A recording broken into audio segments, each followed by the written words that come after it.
টাকা এমন একটা জিনিস যেটা ছাড়া পুরো দুনিয়া অচল। কিন্তু হয়তো সবার মাথাতেই প্রশ্ন আসে, এই টাকার সৃষ্টি হলো কিভাবে। ইতিহাস বইয়ের পাতায় পড়ে থাকলেও জানতে ইচ্ছা করে আরো ডিটেলে। তাই আজ আমি চলে এসেছি সেরকমই একটা জাদুঘরের খোঁজ নিয়ে।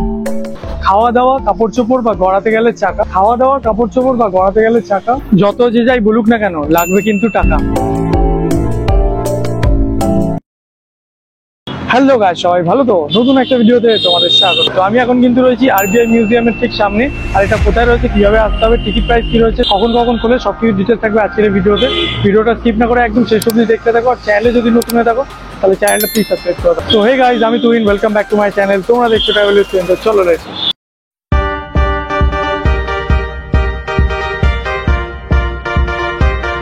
তো প্রথমে তোমাদের বলে দিই তোমরা এখানে কিভাবে আসবে। তো এই জায়গাটা হচ্ছে কাউন্সিল স্ট্রিটে। এখানে আসতে হলে তোমাদের নামতে হবে আকাশবাণী ভবন বা ইডেন গার্ডেনের সামনে। সেখান থেকে 5-7 মিনিট হেঁটে কিন্তু তোমরা চলে আসতে পারবে এই আরবিআই মিউজিয়াম। এখানকার সব থেকে নিয়ারেস্ট মেট্রো হচ্ছে গ্রিন লাইনের মহাকরণ আর ব্লু লাইনের এসপ্ল্যানেড। টেলিফোন ভবন থেকে মাত্র মিনিট 4 হাঁটলেই চলে আসতে পারবে এখানে। তো এই আরবিআই মিউজিয়াম কিন্তু সোমবার বাদ দিয়ে প্রত্যেকদিন খোলা থাকে, সকাল 10টা থেকে বিকেল 5টা অবধি। আর বিভিন্ন হলিডেজ গুলোতে বন্ধ থাকে। এটার একটা খুব ফান ফ্যাক্ট হচ্ছে, এটা কিন্তু টাকার মিউজিয়াম, কিন্তু এখানে ঢুকতে কোনো রকমই টাকা লাগে না। একদম বিনা পয়সায় তোমরা এখানে এসে ঘুরতে পারবে আর জানতে পারবে টাকার ইতিহাস সম্পর্কে। কলকাতার কাউন্সিল স্ট্রিটে অবস্থিত এই আরবিআই মিউজিয়াম ওপেন হয় 2019 সালের 11ই মার্চ। সর্বপ্রথম রিজার্ভ ব্যাংক কিন্তু এখানেই গড়ে উঠেছিল। পরে সেটা স্থানান্তরিত হয় মুম্বাই শহরে। আর এখানে কিন্তু কোনো রকমের ভিডিওগ্রাফি করা বারণ, শুধুমাত্র তোমরা এসে ফটো তুলতে পারবে, ভিডিও করা একদমই বারণ। তো সেই জন্য পুরো আজকের ব্লগটাই ছবি দিয়ে হবে।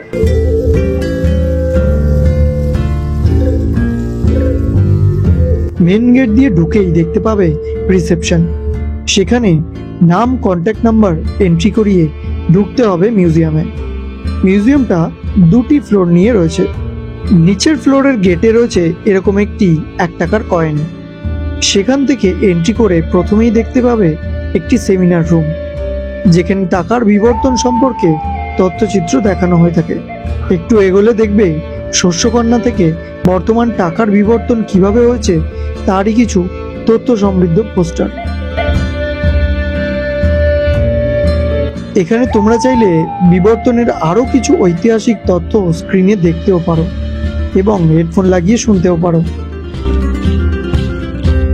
বিনিময় মাধ্যম প্রাচীনকালে কিভাবে হতো সেগুলো ছোট ছোট মূর্তির মাধ্যমে দেখানো রয়েছে এখানে। এছাড়া এখানে রয়েছে বিভিন্ন যুগের বিভিন্ন দেশের নানান ধরনের মুদ্রা।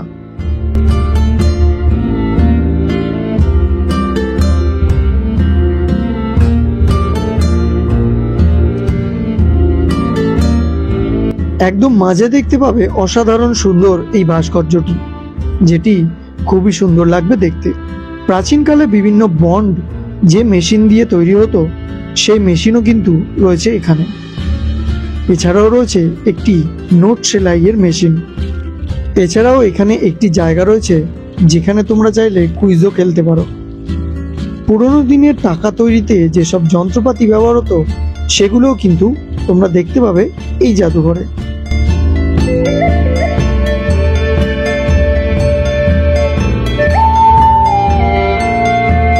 এখানে রয়েছে একটি ওয়েট মেশিন, যেখানে দাঁড়ালে তোমরা জানতে পারবে তোমাদের ওয়েট গোল্ড বারে ঠিক কতটা। এছাড়াও বছরের পর বছর গোল্ডের প্রাইস কিভাবে বেড়েছে সেটাও এখানে দেওয়া রয়েছে।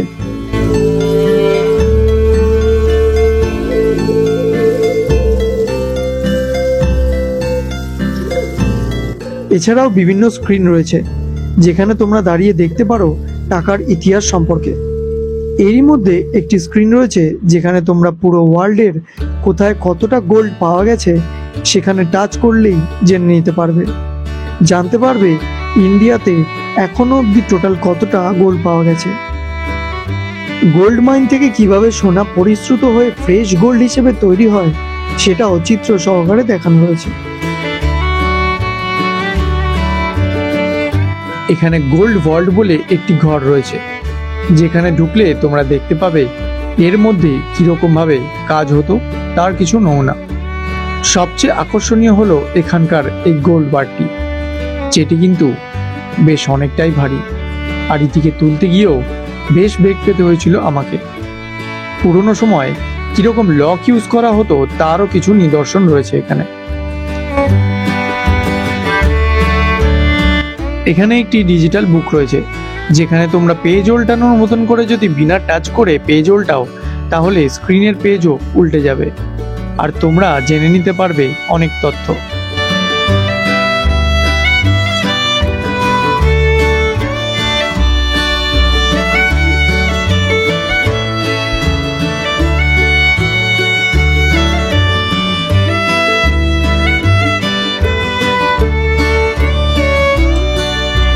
প্রাচীনকালে মুনিমদের মাধ্যমে টাকা পয়সার লেনদেন করা হতো, যা তোমরা পুরনো দিনের কিছু সিনেমাতেও দেখে থাকবে। এখানে রয়েছে সেটিরও একটি নমুনা।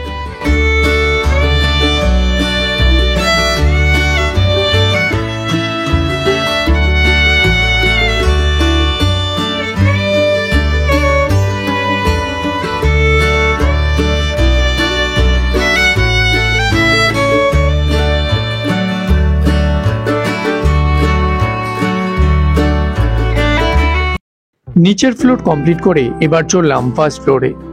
ফার্স্ট ফ্লোর যাওয়ার জন্য রয়েছে সিঁড়ির ব্যবস্থা, এবং সিঁড়ির পাশেই দেখতে পাবে পুরনো দিনের সেই লিফট।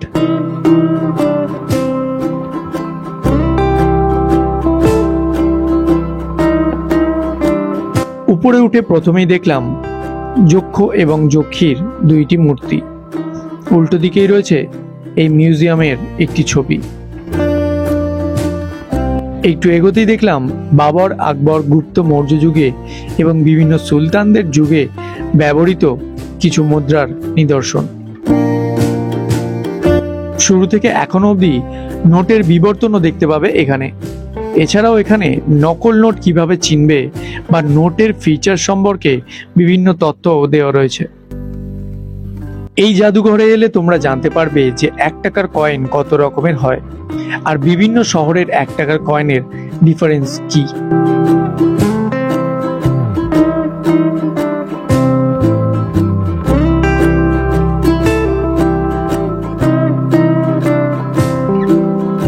এখানকার সবচেয়ে ইন্টারেস্টিং পার্ট এই জায়গাটা, যেখানে তোমরা দাঁড়িয়ে নিজের ছবি দিয়ে ডিজিটালি দেখতে পাবে নোটের উপর তোমাদের ছবি। মানে এক কথায় নিজেদের নোট তৈরি করতে পারবে। তবে দুর্ভাগ্যবশত আমি যেদিন গেছিলাম সেদিন এই মেশিনটি কোনো কারণে খারাপ ছিল, যার জন্য তোমাদের সেই নোটটি তৈরি করে দেখাতে পারলাম না।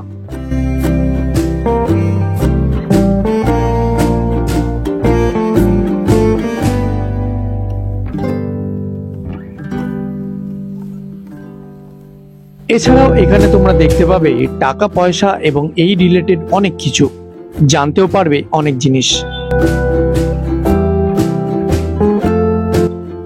কিছু টুলসও রয়েছে যেগুলো ব্যবহার করে তোমরা ব্যালেন্সিং অ্যাক্ট জানতে পারবে। এমনকি কোয়েশ্চেন অ্যান্সার দিয়ে হয়ে যেতে পারো গভর্নরও। এরকম কয়েকটা অ্যাক্টিভিটিও তোমরা করতে পারবে এখানে এসে।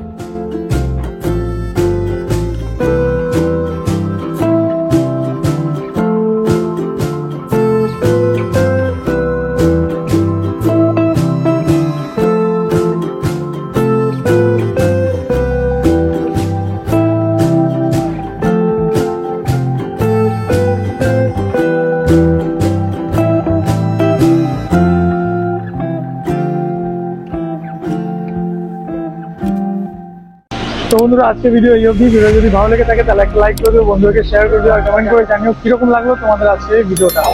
আর আমাকে ফেসবুক বা ইনস্টাতে ফলো করতে পারো, লিঙ্ক দেওয়া আছে ডেসক্রিপশন বক্সে। তো দেখা হচ্ছে নেক্সট ভিডিওতে নতুন কোনো জায়গা নিয়ে। ততক্ষণের জন্য keep travelling, keep fooding, stay happy.